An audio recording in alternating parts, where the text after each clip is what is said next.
Good morning, everyone. Guys, we are on the brink of a total collapse, a total third world war, and this could happen any day now.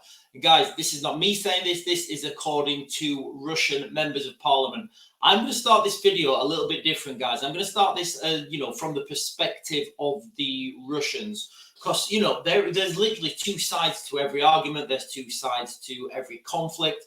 And, while I've made my thoughts really clear, I've got lots of friends and people I consider family who live in Ukraine, and my allegiances are with the Ukrainians. You've got to understand, if you want to understand what's happening in the world, you've got to look objectively at both sides. So now I'll read you the article in a minute, but what we know from this incursion into Kursk, into the Kursk region, everybody understands that, the Ukrainians are using NATO satellites for reconnaissance. They're using NATO intelligence, NATO cyber networks. They're using NATO command and control. They're using NATO drones that are at standoff ranges. So, the NATO infrastructure and the, what's the word I'm looking for?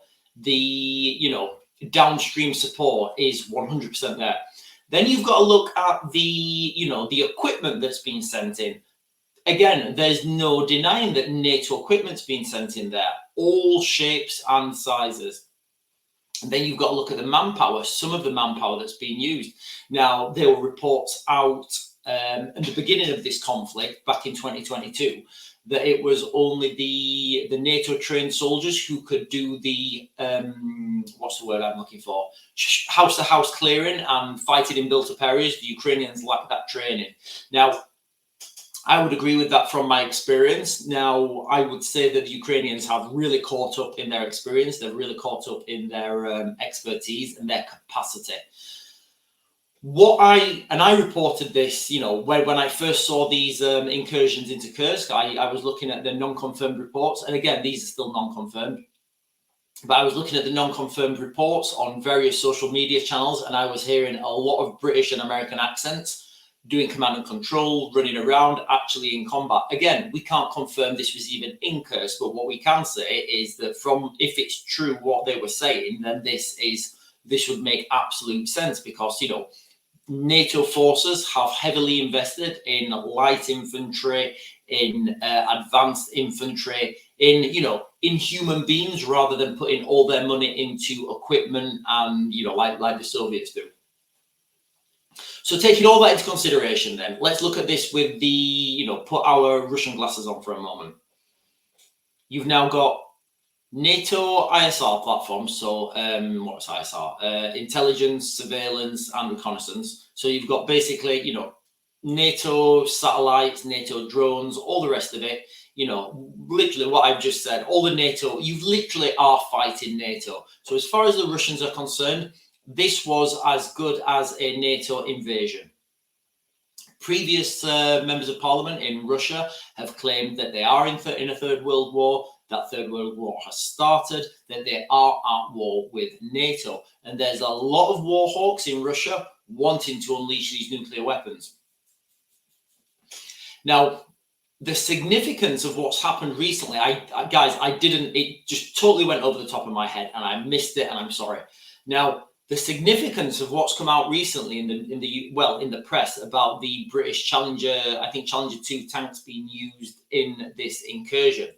Let's go right back to when I said that you would see this divergence. You will see by 2025, you will see the UK leading NATO in Eastern Europe, and you will see the United States in a conflict in the Middle East, and then potentially with China.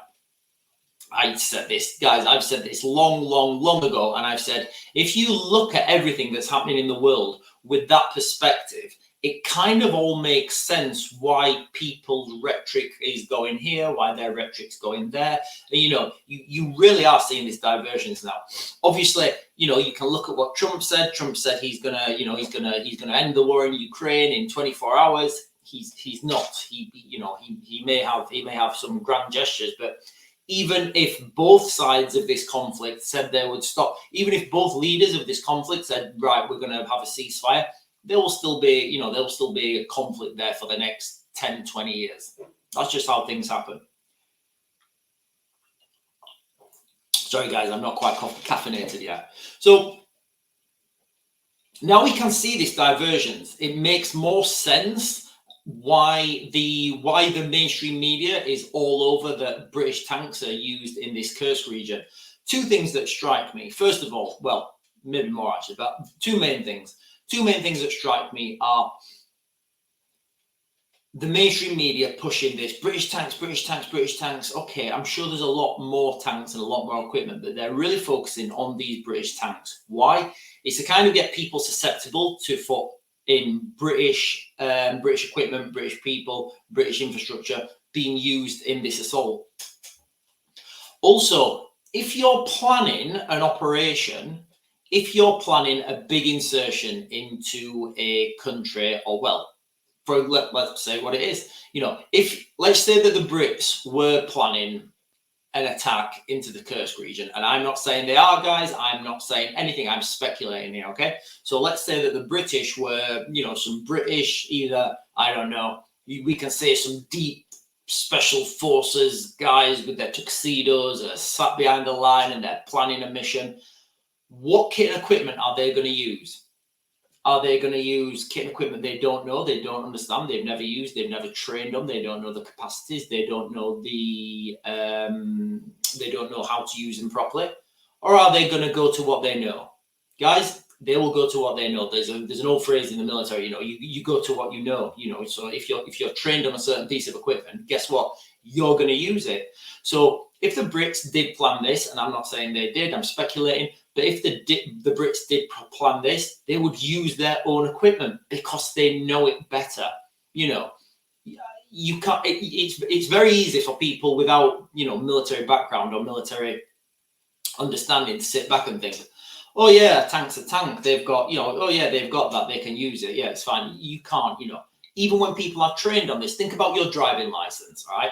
When you pass your driver's test, it can be argued you can't really drive. You know, after you've been driving a couple of years, you know, 3, 4, 5, 10 years, you're a lot more competent behind the wheel. You know how everything works. You can do something called muscle memory reflex. So even if you can train these Ukrainian troops up on these Challenger tanks, they don't have the muscle memory reflex. They've not been on the hard exercises that British, you know, tank operators would have been on, you know. So the Brits would go to British equipment. That's, you know, there's no, you know, there's nothing controversial there, guys. You know, imagine if you're a British tank operator and you have used a Challenger 2 tank all your life and you've got 22 years of experience. You've left the military now, and now you're fighting in the Ukrainian Foreign Legion. Somebody says to you, hey, we're going to plan an attack into the Kursk region. Which one of these tanks do you want? Do you want the German tank? Do you want the Russian tank? Do you want the American tank? Or do you want the tank that you've spent all your life training on? You know its capability, you know what it's capable of. Sorry, you know what it's capable of. More importantly, with these tanks, guys, you need to know what they're not capable of, because we've seen so many of these tanks get bogged down, and that's because of the operators. They don't know what they're capable. They think that they're capable of more than they are, and they don't know what they're not capable of. So if you get an experienced operator in there, and guys, you know, the only way you're going to get these experienced operators to operate those Challenger 2 tanks is if they're British and they've been trained on them. And by trained, I don't mean 6 weeks or a week, or they know how to move it forwards and backwards. I mean real exercises where they've been on Salisbury Plain, where they've had serials, where they've had different, by serials, I mean different scenarios put into them, where they're fighting in a built-up area, where they're doing fire support, where they're doing tank on tank. All that sort of information, guys, all right? The military do that, you know, in various training locations in the UK. So all that experience needs to be then put into that tank and pushed forwards. And it's really important to know what the tanks are not capable of, because then you can look, and using your experience, you can think, right, if I go there, I'm going to get bogged down. If I go over there, that wall's going to restrict my arcs of fire. And you're not going to know this unless you've been heavily exercised on this. And this is why what I think the significance of the Challenger 2 tanks in Ukraine is. And again, guys, I may be wrong, but I'm probably not. Not if you put all the all the external factors in this now. You know, like the social media videos of British and American accents, if you put what the Russians have said now, the Russians are coming out saying that they're foreigners, conducting these attacks. So where do we go from this? What's the next step? Well, Russia is in its third phase of their testing their nuclear capabilities. So they have strategic and non-strategic nuclear weapons. It's just, so a strategic nuclear weapon would be the big one, the intercontinental ballistic missiles that go up into space and come down and they take out cities.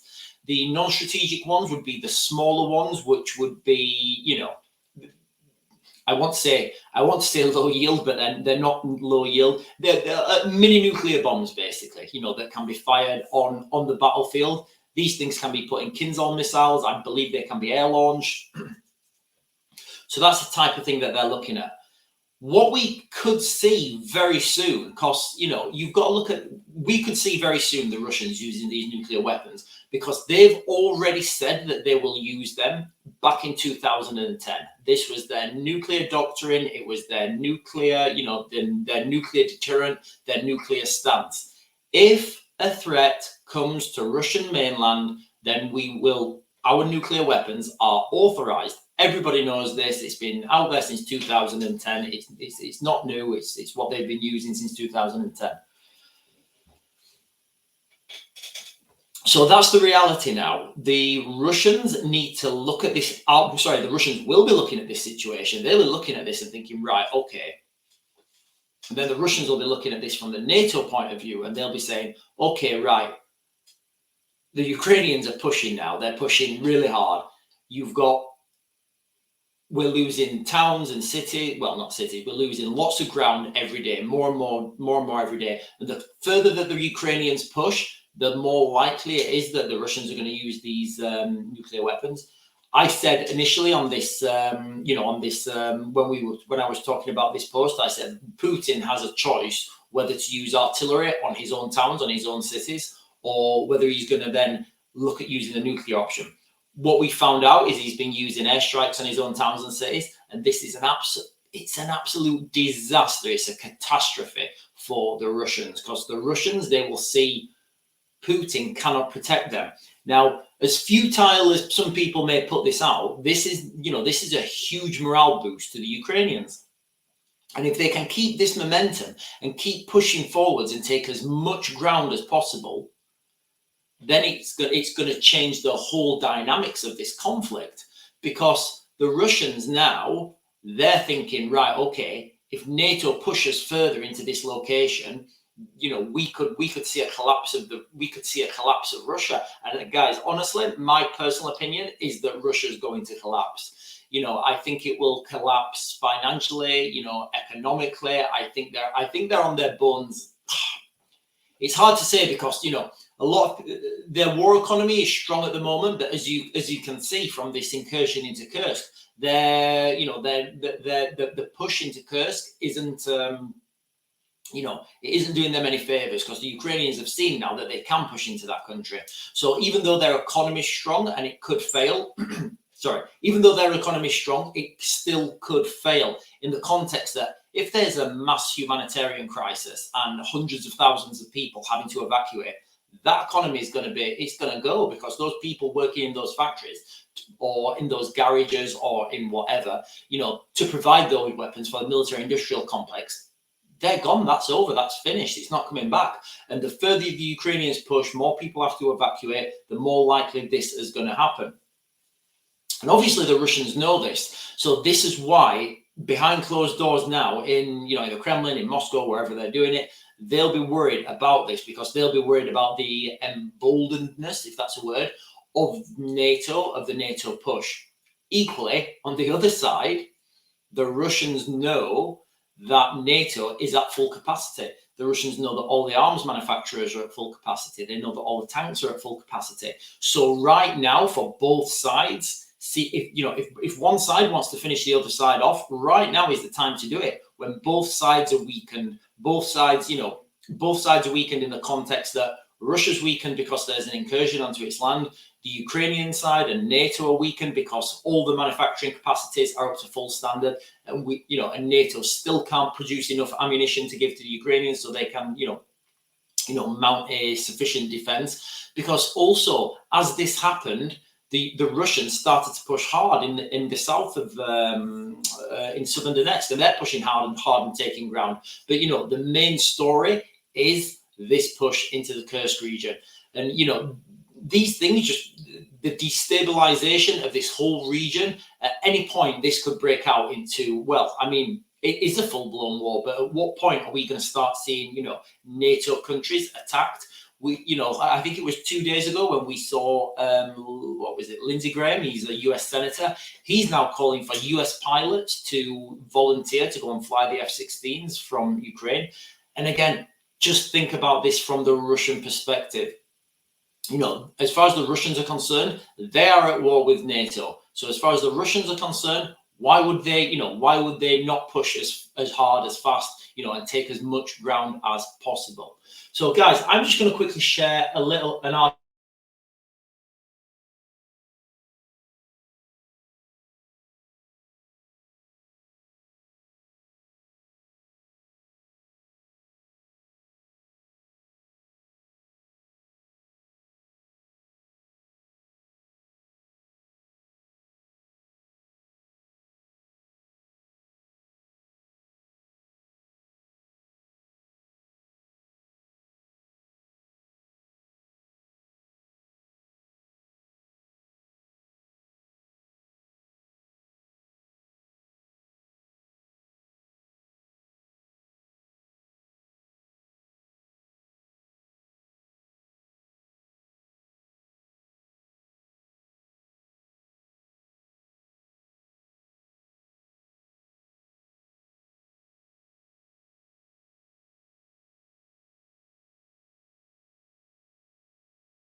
I'm back. I think. Guys, I have no idea what just happened. My camera went dead. Maybe it's the Russians hacking me. I don't know. But let's continue where we was. I think.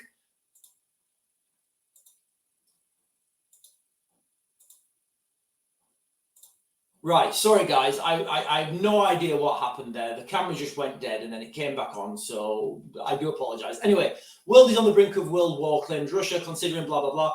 So here we have it, guys. I said this when this incursion into Kursk first happened. I said, I've heard a lot of British and American accents in that region. I don't know if it's true. I don't know if it's confirmed.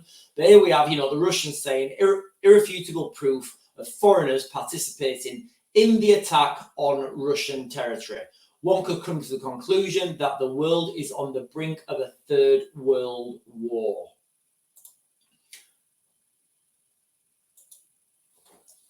So the Russians are coming out now and saying literally what I said a couple of days ago. It's this involvement of the NATO troops that's kind of a double-edged weapon for...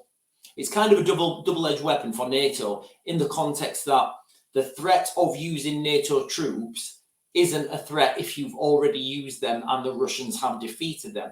Like for the Russians, for example, the threat of nuclear weapons is only a threat and a deterrent before you use them. Once you start using them, if your nuclear weapons don't work, if they're not as effective as you think, if they don't cause as much damage as you think, then they're not a threat anymore. They're not a deterrent. And it's kind of this, and this is the problem that we're moving towards. As everybody's revealing their cards and revealing the chips on their, putting their chips in the pot or moving the chess pieces, it becomes more and more likely that this conflict's gonna, it's gonna flare up. Now, in the Middle East as well, let's just switch to the Middle East, guys, because I've been talking about Ukraine for quite a while. Where are we, guys? Where are we? Shh. The Middle East is an absolute hotbed at the moment. Where are we? Shh. So as we understand it now, there's some back channel peace talks happening in Qatar.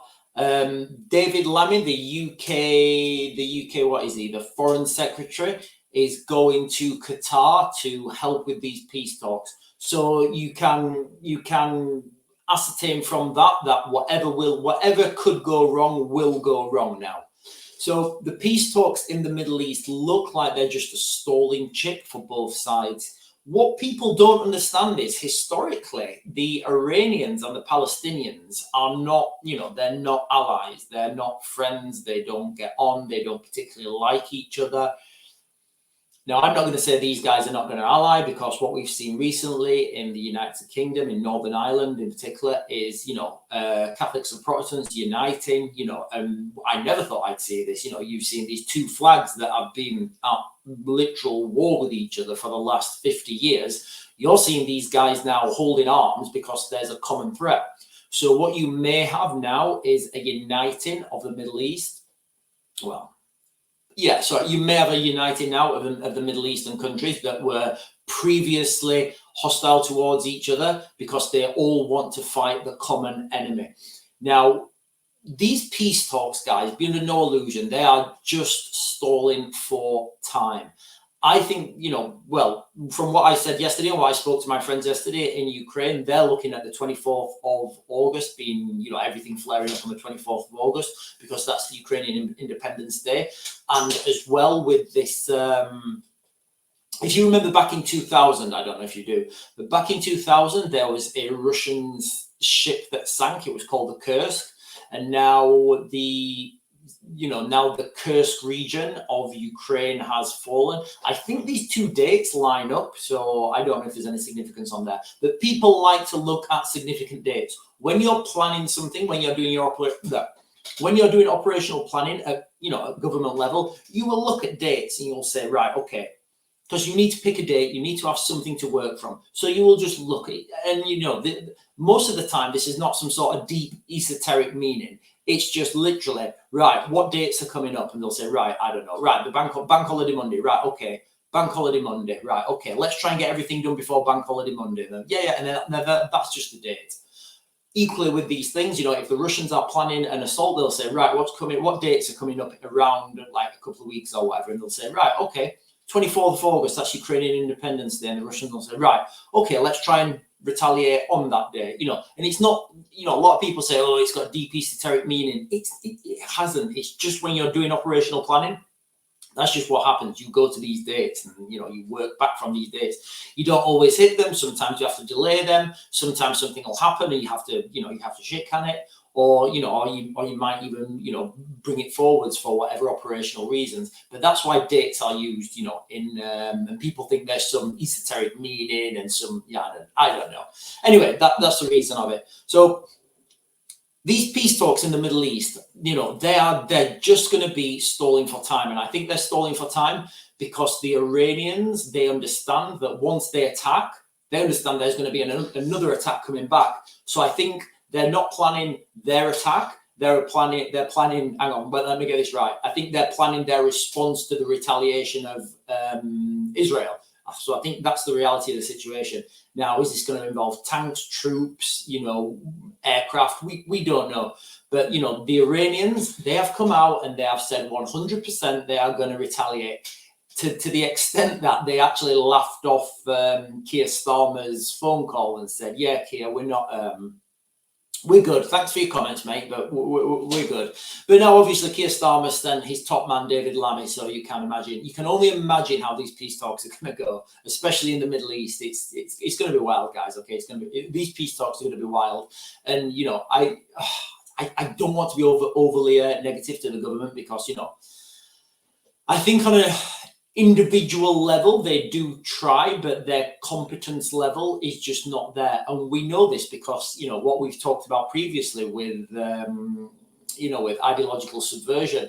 They've been given this false sense of competency by years of subversion and years of years of demoralization, years of destabilization, as to where we are now. And I think we're going to be moving into the crisis phase. Wild times, guys. Absolutely insane. I can't believe what's happening. But anyway, guys, that is kind of it in a nutshell, I think. Do I have anything else to cover? Let me just make sure I've not missed anything, guys. We've done Ukraine. We've done the Middle East. We've talked about that. We've talked about the aircraft. Did we talk about the aircraft? Yeah. Remember, I don't think these aircraft are ever going to be flown. Yeah, I'll just read you this, guys. Ukraine looking for retired F-16 pilots. Country receives its first few Vipers in late July and expects to have around 20 fighter pilots ready for combat by the end of the year. That is not good, is it? 20 pilots by the end of the year. They really do need. And remember what I said. Remember what I said previously about the kit and equipment, you know, and the training and exercises.